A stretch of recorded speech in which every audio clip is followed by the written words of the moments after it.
Une planche, 5 cases comme suspendues. Rien de grandiose, pourtant c'est magnifique.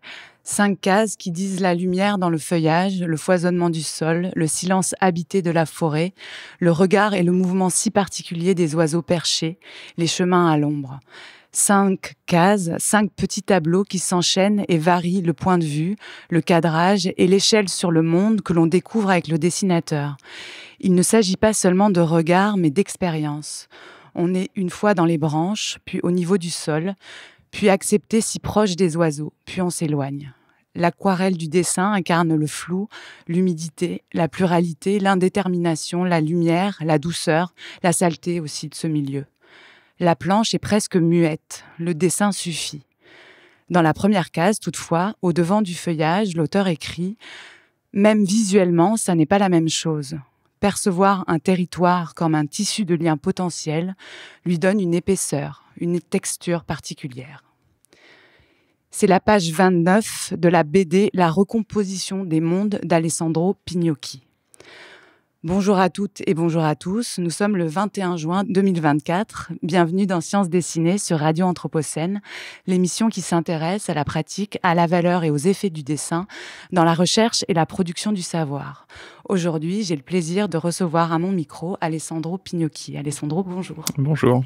Alessandro Pignocchi, vous êtes auteur de bande dessinée et anciennement chercheur en sciences cognitives et en philosophie. Mais vous êtes aussi et surtout militant, engagé notamment auprès des soulèvements de la Terre pour un projet politique global, celui de la transformation de nos relations aux vivants, les plantes, les animaux et les milieux. Un projet qui est fondé sur un changement, le passage de relations unilatérales objectivantes aux vivants à des relations subjectivantes qui considèrent les vivants non humains comme des sujets dotés d'une intériorité. Alors ce projet, il est particulièrement réjouissant.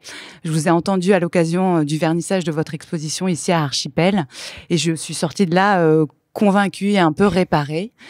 Alors ce que j'aimerais faire aujourd'hui, c'est vous amener sur le terrain du dessin et de la bande dessinée, car c'est l'objet de mon émission bien sûr, mais surtout parce que toutes vos bandes dessinées, elles parlent de ça, de ce projet.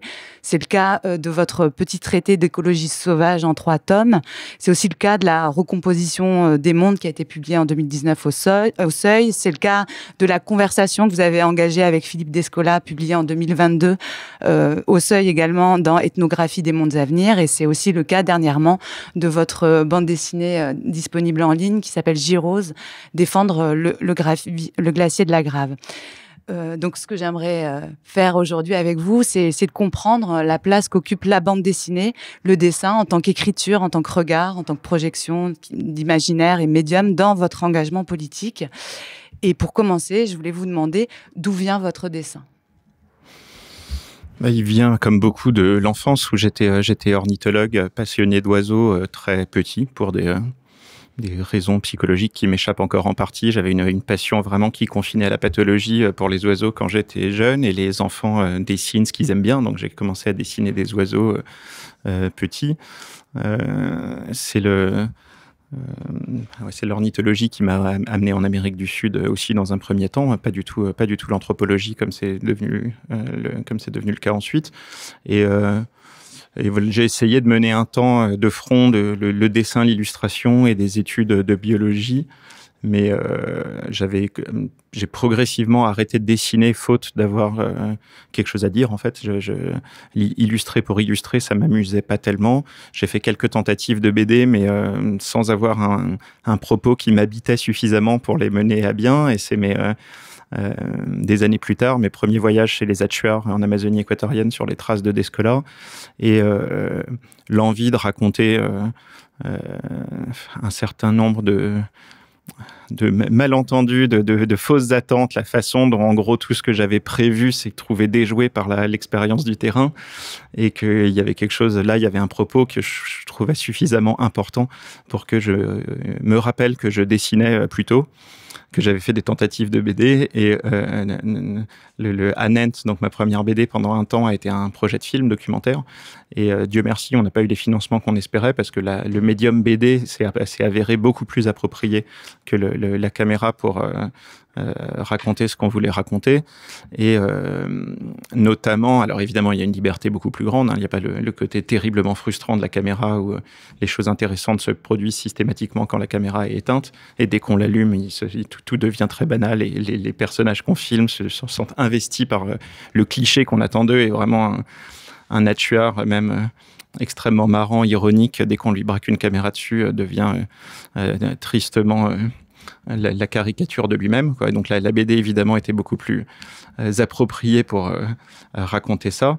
Et surtout, peut-être, la bande dessinée, la bande dessinée documentaire qui a connu une explosion dans les dernières années. Et cette explosion, à mon avis, n'est pas qu'une mode passagère. Ça repose vraiment sur une qualité essentielle de la bande dessinée, et notamment de l'usage de la première personne en BD, qui est beaucoup moins narcissique qu'une première personne écrite, et beaucoup plus facilement généralisable. Ça devient plus facilement le jeu de l'occidental standard qui va en Amazonie avec toutes ces images et les clichés qu'il a construits dans ses lectures sur ce qu'il imagine être les Indiens qu'il va rencontrer. Et en fait, évidemment, une première personne beaucoup plus facile à manier que la première personne en caméra, en vidéo. Enfin, la première personne documentaire, c'est quand même très compliqué à mettre en place.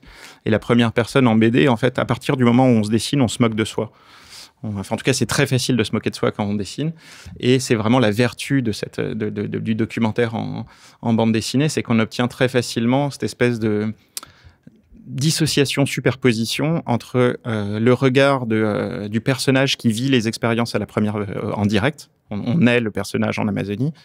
Et en même temps, on se superpose dessus le regard de l'auteur qui se revoit, qui se remémore ses expériences et qui pose un regard souvent ironique, tendre éventuellement, mais très souvent teinté d'ironie et d'autodérision sur l'ensemble des impairs et des erreurs de perspective qu'il a commises sur le terrain. Et c'est cette superposition de deux regards entre, disons, le personnage et le narrateur s'obtient à l'écrit. C'est une des vertus des grandes autofictions comme La recherche du temps perdu ou Les mots de Sartre, où on est à la fois le petit enfant qui vit ses expériences en direct et à la fois le vieux monsieur qui se remémore ses expériences. Mais bon, pour le faire correctement en littérature, il faut s'appeler Sartre ou Proust, alors qu'en BD, dès qu'on se dessine, on obtient ces deux regards, et donc ça apporte une espèce de légèreté et d'autodérision qui est très précieuse, tant pour rapporter une expérience anthropologique qu'une expérience militante, où il y a souvent une forme de lourdeur qui habite un peu le récit militant. À part celui des apatistes, on ne sait pas pourquoi les apatistes sont les seuls sur Terre qui ont trouvé une façon d'écrire des textes militants légers et ironiques, mais toutes les tentatives européennes pour plagier le style zapatiste sont vraiment des échecs ridicules. Et donc la BD vient apporter cette petite... ce petit vernis ironique qui rend toute chose plus légère, quoi.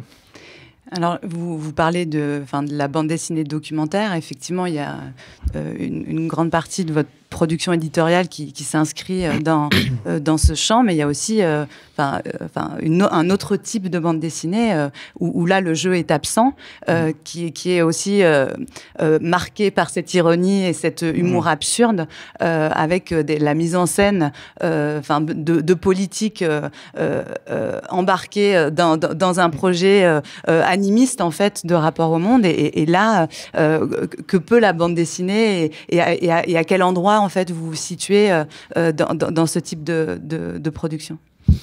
Ça, c'est un truc que j'ai découvert quand j'ai commencé à dessiner Annent, donc qui raconte mes premiers voyages chez les Jivaro Atchuar et ma fascination pour cette idée qu'introduit Philippe Discola, d'après laquelle les Atchuar n'ont pas de concept de nature, qu'il n'y a aucun équivalent dans leur langue qui ressemble même de loin à ce qu'on appelle la nature, et qu'ils entretiennent avec les plantes et les animaux des relations qui s'apparentent aux relations sociales. Et donc cette idée, évidemment, pour un militant écologiste est complètement fascinante et ouvre des perspectives vertigineuses. Et quand je racontais ça dans Annent, qui est un peu la version sérieuse, j'ai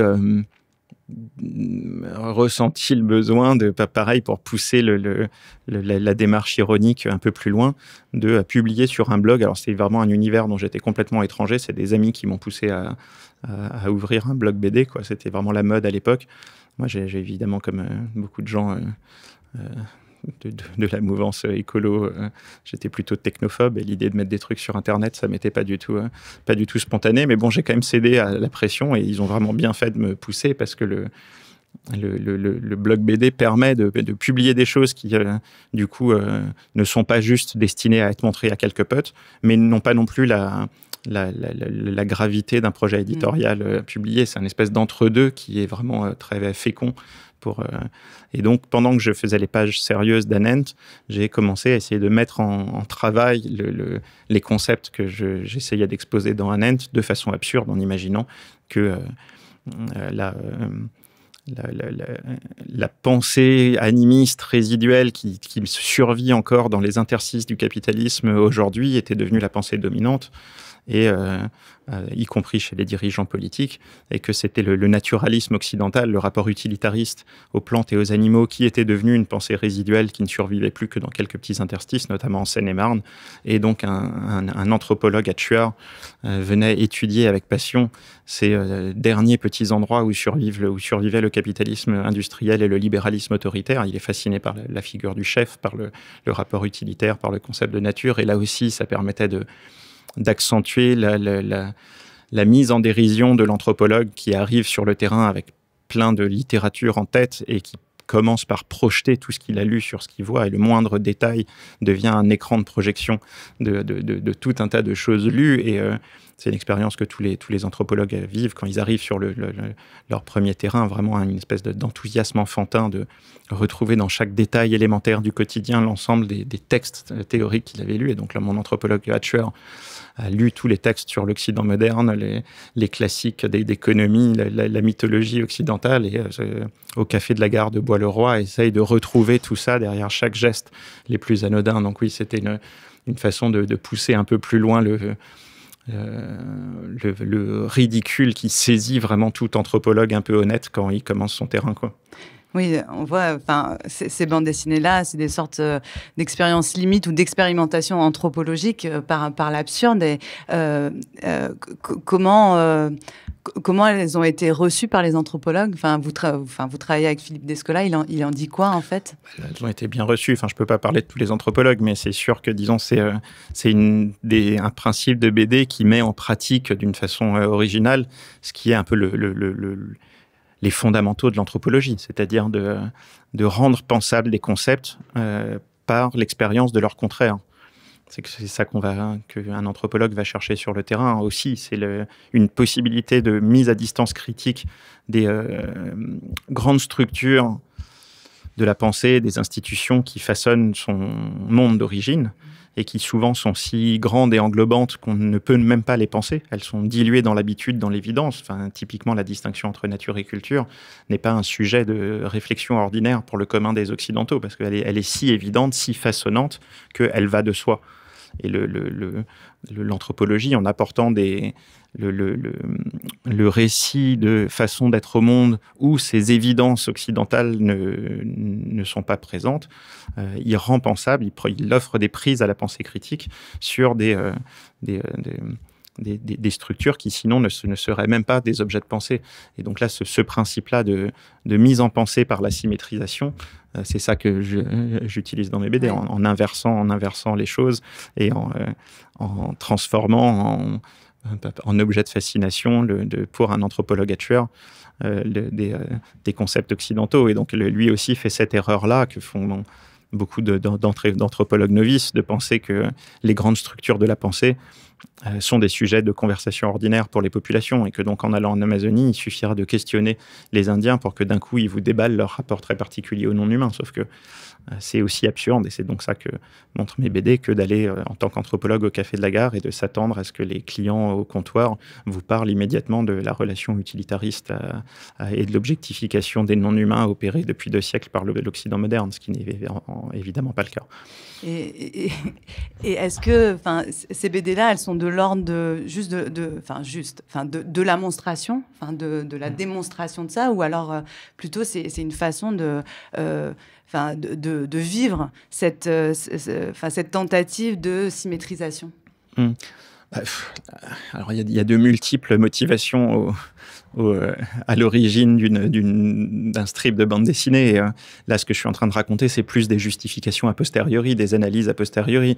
La motivation première, c'est juste que ça fait du bien. Enfin, quand l'actualité prend de façon si obstinée le chemin inverse à celui que j'aimerais lui voir prendre, imaginer des cases où, pour une fois, ça irait dans le sens que j'espère, ça fait du bien. Enfin, voilà, juste dans le paysage sinistre politique actuel, imaginez Emmanuel Macron et Édouard Philippe faire une soupe avec les restes de Bruno Le Maire pour l'aider à se réincarner en chouette, ça fait du bien. C'est ça le premier. On est d'accord. C'est ça le premier moteur avant d'en faire un outil d'éducation à l'anthropologie. Ça, c'est des justifications qui viennent après, quoi. Donc, on vient de parler un peu des qualités du dessin et de la bande dessinée, cette superposition des regards, cette symétrisation, cette distance. Au contraire, est-ce que vous, dans cet exercice de création d'écriture, vous avez identifié des enjeux ou des écueils au regard de votre projet? Alors, pour préparer cette émission, je suis allée regarder votre blog et alors, je ne sais pas si c'est une citation réelle ou bien juste un jeu de narration, mais dans votre blog, vous citez Proust au sujet de la bande dessinée, qui aurait critiqué la BD en disant que le dessin et le texte interfèrent et perdent leurs vertus respectives, que ça induit une lecture trop rapide et que les sens sont trop sollicités pour permettre la formation d'images mentales. Ça peut être un écueil. C'est une citation inventée. Proust n'a pas, à ma connaissance, parlé de BD. Je m'en doutais un peu, mais c'était amusant de l'introduire ici. Est-ce que vous avez rencontré des verrous ou des limites, en fait, dans cet exercice? Oui, en permanence. La BD, c'est quand même... Et là, je valide complètement ce que dit Proust. Hein. C'est que là, c'est un exercice bizarre, la BD, notamment le temps passé sur chaque case pour un lecteur qui passera en 30 secondes dessus, et soit il s'attarde sur le dessin et dans ce cas-là il perd le fil de la narration, soit il passe dessus et dans ce cas-là les efforts du dessinateur sont presque gênants, c'est-à-dire on est embarrassé de passer aussi vite sur une case dont on sent bien que la personne y a passé une demi-journée. Et oui, l'interférence entre le dessin et les images mentales qu'on crée à partir du texte, et l'espèce de supériorité que Proust, de façon un peu pédante, attribue à la littérature sur la BD, malheureusement, je la valide en partie, quoi.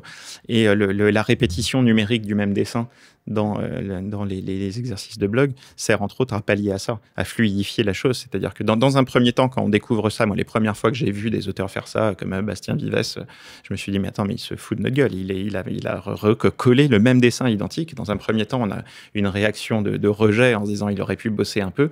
Et dans un deuxième temps, on s'aperçoit que ça donne une fluidité au récit et que ça permet des effets. En premier lieu, d'éviter la petite gêne de se dire... quel déséquilibre entre les efforts investis par l'auteur de BD et ma désinvolture de lecteur. Là, on partage une même désinvolture. Et dans une certaine mesure, mes cases à l'aquarelle, je recherche un peu la même chose. C'est un dessin très enlevé, très rapide, qui essaye de diminuer la sensation d'application un peu névrotique que certains auteurs mettent dans leurs cases, qui peut être agréable par ailleurs. Hein, c'est juste autre chose, quoi. Et donc, ouais, la répétition numérique du même dessin permet de contourner certaines, de gérer autrement certaines faiblesses de la bande dessinée. Mais sinon, ouais, il y a quand même quelque chose il y a un plaisir du dessin, mais il y a quand même un bug, quoi, dans le rythme de lecture qu'impose la BD et le principe du dessin. Et c'est beaucoup moins intègre, disons, dans l'expérience que ça produit qu'un texte écrit, quoi, que la littérature, où là, on est purement dans une modalité de genèse imaginative d'images. Non, en tout cas, de mon point de vue, la BD, il y a clairement une limite et une espèce d'aporie mentale inhérente à son format, quoi. Mais du côté du lecteur ou aussi du côté du dessinateur? De l'ensemble peut faire les deux. L'ensemble du côté du dessinateur, de s'appliquer. Après, on n'est pas là pour démonter la bande dessinée, hein, mais si, il y a quelque chose de cet ordre-là. Alors, on peut se raconter que la case, même survolée du regard, produit des effets en partie inconscients qui guident l'expérience du lecteur. J'y crois pas énormément. Et pourtant, c'est... Et pourtant, j'en fais, oui, ouais, c'est vrai. Mais si j'écrivais mieux, j'écrirais peut-être des romans. C'est peut-être... Dans votre pensée du Pardon, monde... une émission sur la BD où je dis que la BD, c'est de la merde. J'avais pas prévu ça. Mais c'est bien, hein, la pensée critique, c'est toujours bien. Dans votre pensée du monde et de la transformation du monde. Oui, venons-en au projet politique. Voilà, mais je relis ça quand même à la bande dessinée. Enfin, il y a une importance des affects, hein, c'est ce que vous dites. L'horizon, c'est celui de tisser des liens affectifs avec nos milieux pour vivre avec et pour arrêter de les détruire, notamment, et puis pour continuer à pouvoir habiter le monde. Je me demandais, parce que on dit souvent que le dessin a une dimension sensible, en fait. Est-ce que le dessin et la bande dessinée peut agir aussi sur cette dimension affective de notre rapport au monde ? Bonne question. Je dirais pas plus que le texte écrit, mais peut-être je vais quand même quitter 2 minutes la bande dessinée pour préciser ce que tu viens de dire en termes d'affect, qui effectivement c'est le moteur de la politique, c'est le combustible qui fait l'action politique. C'est pas sa structure, mais c'est clairement son moteur. Et les affects d'attachement au territoire, de l'ensemble des liens affectifs qu'un collectif d'humains peut tisser avec un milieu de vie et ses habitants non humains, c'est une dimension de l'expérience humaine qui est à la fois extrêmement fondamentale, qui fait partie du sel de l'existence et qui a été massivement niée par la modernité occidentale, où le lien affectif au territoire était considéré comme un archaïsme de la sensiblerie qu'il s'agit d'effacer, de supprimer pour permettre au progrès et d'avancer. Progrès qui passe entre autres par la déterritorialisation du prolétariat, en faire un prolétariat universalisé, déplaçable, corvéable à merci et sans aucune attache. Surtout pas d'attache de subsistance au territoire. Ça a été le principe du remembrement. La première fonction du remembrement, ça a été de détruire l'agriculture vivrière pour prolétariser la population et l'obliger à aller vendre sa force de travail, notamment dans les usines, pour survivre. Et les projets réactionnaires aujourd'hui d'extrême droite prolifèrent entre autres sur le mal-être qui a été généré par cette négation de la légitimité politique de l'attache à un territoire. Et la proposition fasciste, c'est entre autres, c'est pas ça son moteur principal, mais entre autres, c'est de dire on va vous rendre cette identité fixe et rassurante de lien au territoire, cette qualité essentielle d'être né à tel endroit. Et ça, au moins, aucun désastre économique ne pourra vous l'enlever, quoi. Vous n'aurez rien économiquement parlant, mais vous aurez au moins cette identité-là. Et tout l'enjeu pour les forces progressistes aujourd'hui, c'est de se réapproprier la question du local, du lien au territoire, en valorisant des liens qui sont d'une autre nature que les liens réactionnaires, pas des liens hérités du sang des ancêtres, qui sont des liens qui visent à exclure, qu'on ne peut pas s'approprier. C'est ces liens-là qui font qu'on vous appelle étranger, même si ça fait 20 ans que vous habitez dans un bled, même si vous êtes peut-être la personne la plus active dans la vie du territoire, vous restez l'étranger, même si vous venez de la région d'à côté, quoi. Et les liens que disons le tournant et la façon dont l'écologie politique essaye de se saisir de ces questions-là, c'est de valoriser, de chérir les liens constitués par les usages, qui sont encore une fois pour l'instant inexistants et même niés par l'écologie dominante. Le principe de compensation écologique et l'affirmation, c'est vraiment la main armée de l'écologie gestionnaire qui affirme comme inexistants les liens affectifs au territoire, vu qu'on vous dit on va détruire ce milieu de vie, mais c'est pas grave parce qu'on va le compenser ailleurs, ce qui signifie de façon extrêmement brutale que les liens affectifs qu'un collectif d'humains qui habitent là a noué avec ce territoire en particulier sont non pertinents, quoi.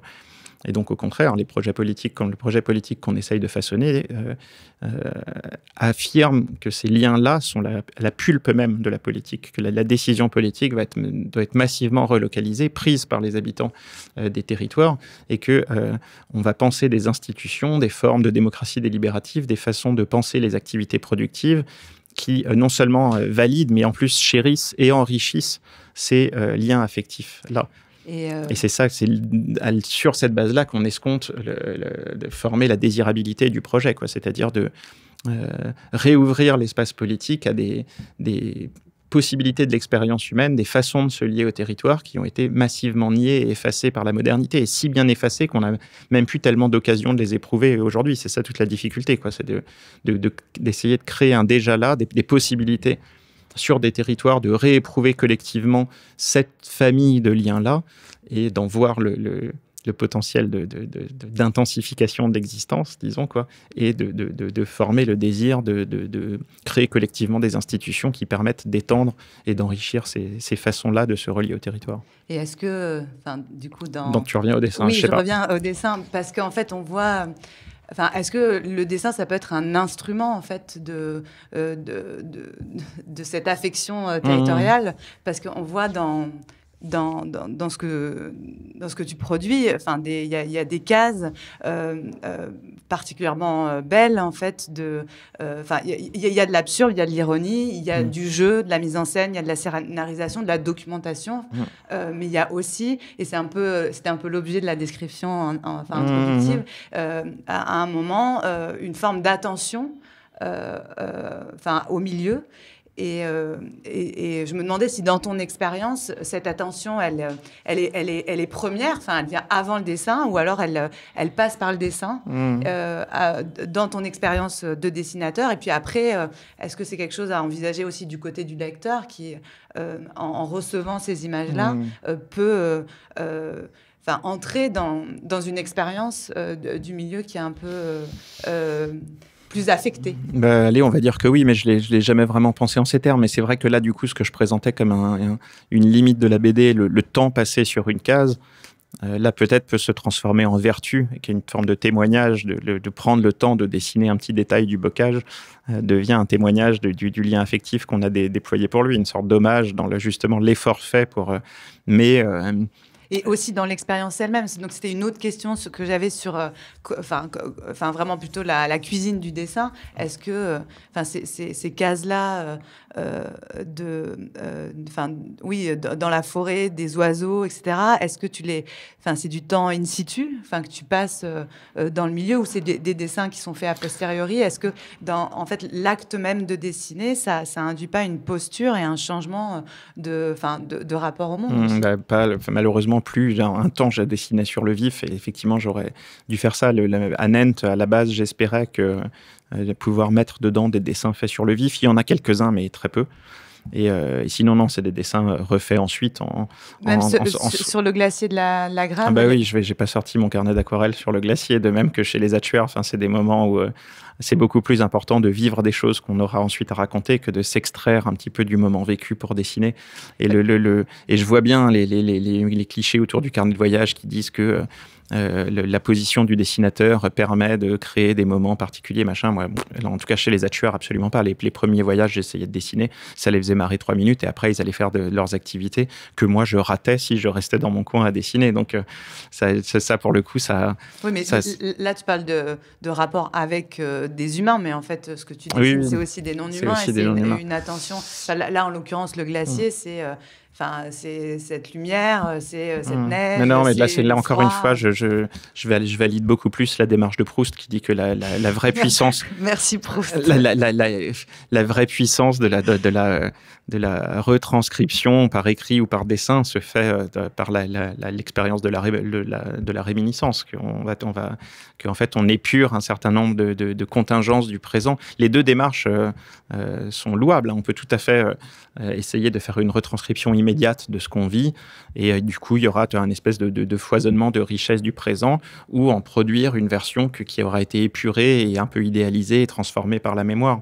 Et moi, je me range plutôt de ce côté-là. Et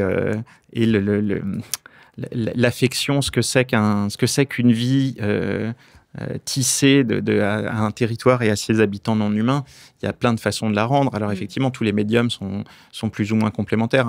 À la base, l'ambition d'Anen, c'était d'essayer de rendre cette sensation-là par les vertus de la caméra, du montage. Bon, c'était vraiment une ambition complètement disproportionnée vu les conditions de tournage en plus qu'auraient été celles en Amazonie. Mais il y a plein de... Il y a un exemple extrêmement efficace que j'ai en tête. C'est dans le livre Friction d'Anat Singh, qui est un terrain en Indonésie, où elle est dans une petit collectif villageois qui sent la modernité arriver et qui sent un certain nombre de non-humains commencer à disparaître. Et les habitants sont pris d'une espèce de panique nostalgique en anticipation du moment où ils vont disparaître. Et ils demandent à Anna Tsing de les aider à faire une liste de tous ces non-humains. Et donc, elle met dans les marges du livre le résultat de cette liste. Et il y a le nom vernaculaire, le nom scientifique, et à chaque fois une petite phrase qui sonne comme un aphorisme à propos du non-humain qu'on désigne. Et ça marche incroyablement bien. Il y a à chaque fois des petites phrases style cette grenouille-là, c'est la musique de l'eau profonde. Cette fougère, c'est l'odeur de citronnelle le matin quand on va chercher l'eau au ruisseau. Cette autre grenouille brille comme des gouttes de rosée, machin. Et par l'accumulation de ces petites descriptions, on ressent vraiment ce que c'est qu'une vie tissés effectivement avec des non-humains subjectivés qui ne sont pas des objets qu'on contemple, mais vraiment des partenaires d'existence. Et on sent l'appauvrissement terrible qu'a été la cosmologie occidentale de transformer tout ça en décor, de transformer tous ces compatriotes, tous ces copains de vie qui, avec chacun leur particularité, leur corps si particulier, leur disposition physique, mentale si différente des nôtres, la richesse que c'est de se tisser affectivement et cognitivement à eux. Et vraiment cette liste, du coup je ne l'ai pas encore fait, mais j'avais un peu l'idée de faire pareil chez les Hatchers, une espèce d'inventaire animisant. Et j'ai commencé vraiment à chaque fois les petites phrases, là, j'ai en tête où on croise des fruits verts en forêt et je leur demande s'ils les mangent et ils me disent non, ceux-là, il n'y a que les chauves-souris qui acceptent d'en manger, ou plein de petites phrases animisantes comme ça qui te donnent petit à petit l'image d'un monde où effectivement une marche en forêt, c'est pas du tout une marche dans un décor apaisant comme ça l'est pour un occidental, mais une marche dans un monde socialisé de bout en bout, où l'ensemble des êtres qu'on croise sont des partenaires sociaux potentiels avec lesquels engager des formes d'interrelation bidirectionnelle. C'est-à-dire on se laisse vraiment affecter empathiquement par eux, avec là par exemple une forme de perception si perspectiviste de la chauve-souris qui accepte de manger ses fruits dégueulasses.